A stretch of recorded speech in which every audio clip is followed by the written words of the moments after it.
So hello, welcome back to Stephen's Foils. Today we're going to be talking about confessions of an R170 SLK owner, that's myself, and I'll be giving you my honest opinion about my experience with this car.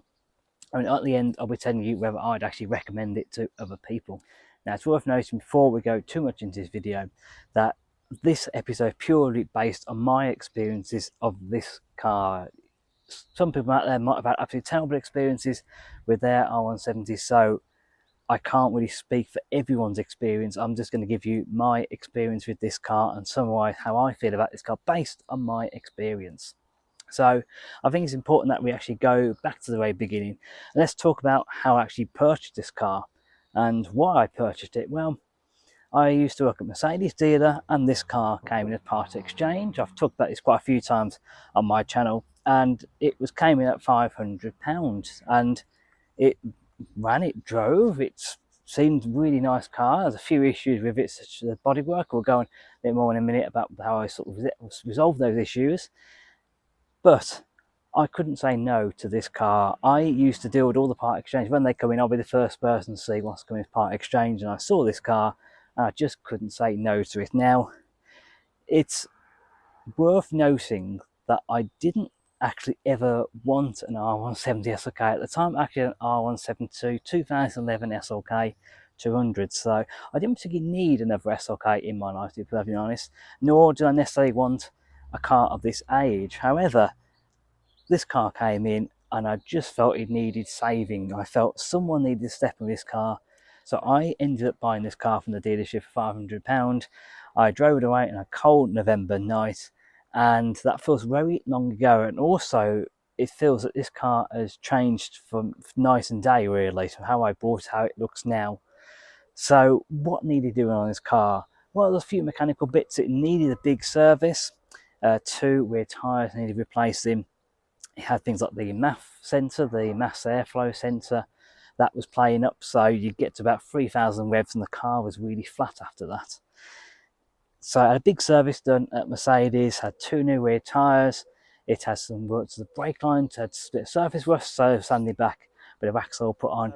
The other big issue with this car was, of course, rust. Now, there are very few R170s out there, I think, that have probably been in original condition without having some rust repair done at some point. So common areas is all around the wheel arch. This one had gone and it was starting just to creep under the front wings again. Now I know probably in a couple of years time I'm going to have to book this car back in the body shop, because I can already tell there's a little bit of bubbling rust coming up.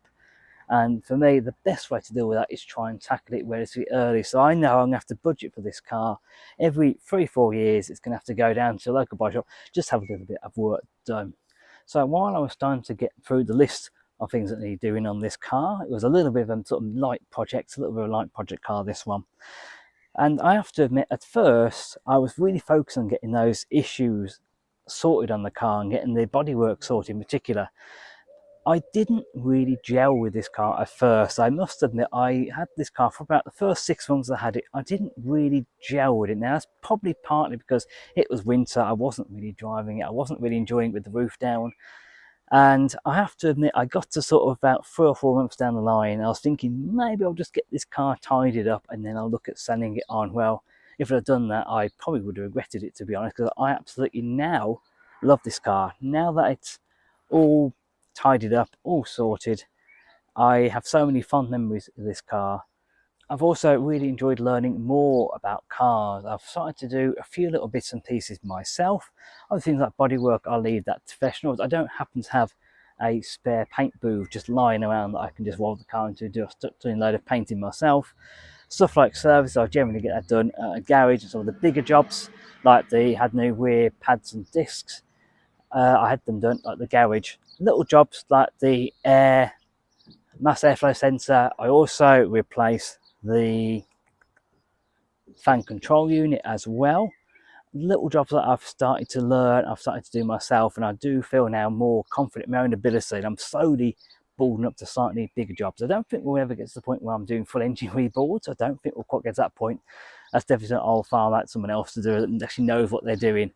But this car's given me so much more confidence in my own ability to actually start doing a few little jobs to cars. And now that I've got my R170 SL, I'm constantly doing little jobs on that myself, and I think I'm confident enough to do that because of this car, and because I've started doing little jobs. It's just built up my confidence very slowly.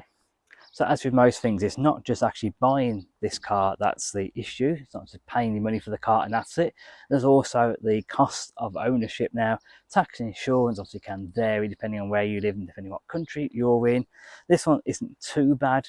I've managed to get classic car insurance. The tax is fairly, in the UK, is set at a fairly standard rate, and it's okay. It's about £350 a year. I feel quite lucky though, because other people can pay up to £1,000 a year, so it's not too bad really in the grand scheme of things. One of the considerations you also have to factor in, this I've had to think quite long and hard about, is the cost of new versus used parts. Now, there are enough of these cars around that there is absolutely tons of used parts about, so you can pretty much find anything you want for this car. Now, Mercedes still do produce some new parts, and they reproduce parts for this car, but you have to be careful. For example, the fan control unit, if you want a new one of them from Mercedes, it was well over £200. I bought a used one off eBay for £40.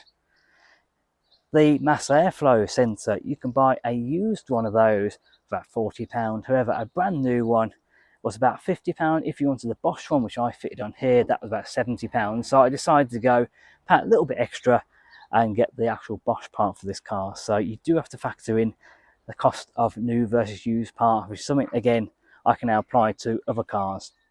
So about a year or so ago, I got to the point with this car where I was really enjoying it. I was taking it out to shows, doing drives in it, just using it and enjoying it. And I got to that point where, is there anything else that I can do to this car to sort of improve it? And it's funny, I was at the Father's Show Day at Wagley Hall in my SL the other day, and that was the first time I sort of discussed with my dad about free spoke alloys on this car that I've seen us at on eBay. Now, these are extremely rare alloys. I've only ever seen one full set, which is this set that I own.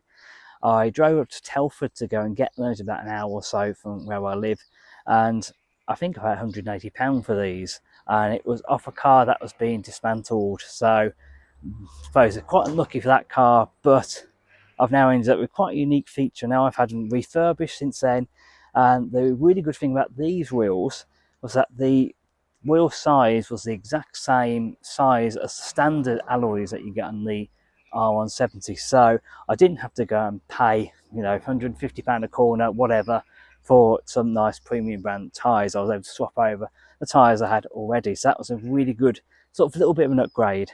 Obviously, it still keeps it very much in that factory OEM spec, because these aren't aftermarket alloys.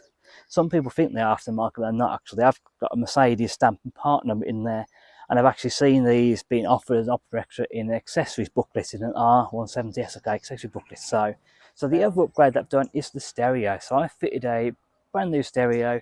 It's a Kenwood one. It cost me about, I think, £47, £48 on eBay, brand new. Selling all the boxes, really good value, and it's got Bluetooth in there. It looks quite nice. It's not got that many bright lights. The other one, I don't know what it is, aftermarket stereo, but they all seem to have quite bright lights on them. I didn't really want that one, so it looked a bit OEM, really. Now, I did also think about going down the route of fitting an Audio 20 CD player, and there is actually a company in Germany that actually will rebuild them with Bluetooth. So I thought about going that route, but that was about €300 to €400. It was quite expensive upgrade you could do. I think there was also a Continental stereo, and again, that was about £200, I think. So I was sort of wanted to keep things in a certain budget. And one of my other things that I was thinking in my head was that I looked at the original spec sheet for this car, and at the time, you can actually order this car, order an SLK, without a stereo. So you got the speakers, but you didn't actually get a stereo fitted. And I believe that was you could get it from the actual dealership, and the dealer would fit it as a dealer fitted option. And that's what this car had. It didn't actually come with a stereo, so it's not as though I had to worry about keeping it all original. I've already slightly got off piece to it with these free spec alloys, because obviously this car didn't come with that, so it's a little bit different to what the spec sheet says. So I thought I'm probably not going to ruin it too much by putting aftermarket stereo in. There are times when I'm just driving this car, maybe the weather isn't quite as good, maybe it's looking a bit threatening, I keep the roof up, I just want to have a little bit of music or listen to a podcast while I'm just doing a bit of a, particularly I'm doing a dual drive up the motorway or something. So it's just nice to have that option. So I suppose we ought to take into consideration what are other people saying about the R170 SLK. Now, I've done quite a few videos and I'm quite lucky that I've got an audience that do like to comment on my videos, and the amount of people that seem to love these cars, particularly people that have actually gone out and bought one and then say how much they love it and how much they don't want to sell it and all that, is amazing really. So I'm glad to see that not just me that enjoys this car, I'm glad to see other people enjoy their R170 SLKs as well. So I suppose we should go on and talk about the sort of $1,001 question of, well, would I recommend you go out and buy one of these? And I'm going to put it quite simply to you. This is possibly the best £500 I've ever spent. Now, obviously, I've had to put a bit more money into it since then. So I'm probably in this car about 2.5 now with all the work that I've had to do. But I wouldn't change that. I wouldn't go back and not spend the money and not buy this car. For me, this is such a fun little car, and the fact that it's got a bit of a story behind it, how I bought it, only adds to the ownership experience for me. And this is definitely one car I really wouldn't want to sell. I do genuinely love this car. I say, a bit of a love-hate relationship with a few issues at the start, but I've really grown to love this car, and my one goal for this year is to actually use this car more and more. I only did about 600 miles in between the last MOTs, so I do need to get this car out and actually use it a bit more and sort of put my money where my mouth is. I often talk about how to love this car, but then it seems to spend most of its time locked in the barn. So hence why it's actually sat out here for this week. While the weather's like this, I thought, let's get it out. Let's actually use this and enjoy it while the weather's nice. That is the whole idea of this car.